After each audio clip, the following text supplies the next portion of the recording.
একটি গোষ্ঠী ১৯৭১ সালে মুক্তিযোদ্ধাদের হত্যা করেছে ও করিয়েছে এবং বর্তমানে তারা আবার দেশের রাজনৈতিক পরিস্থিতি অস্থির করার চেষ্টা করছে বলে জানিয়েছেন বিএনপির জাতীয় নির্বাহী কমিটির যুগ্ম মহাসচিব হাবিবুন নবী খান সোহেল।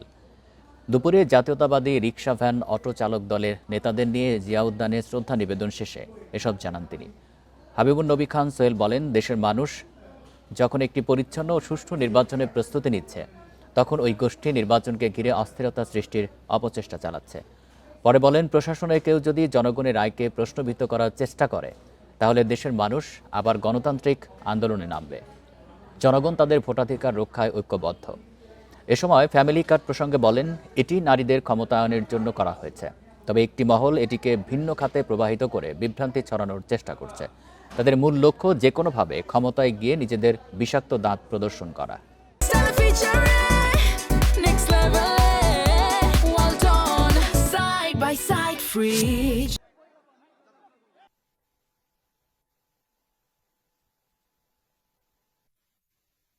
যারা মা বোনদের ইজ্জত লুণ্ঠন করেছেন এবং করিয়েছেন, সেই গোষ্ঠী আবার তাদের অপতৎপরতা শুরু করেছেন এবং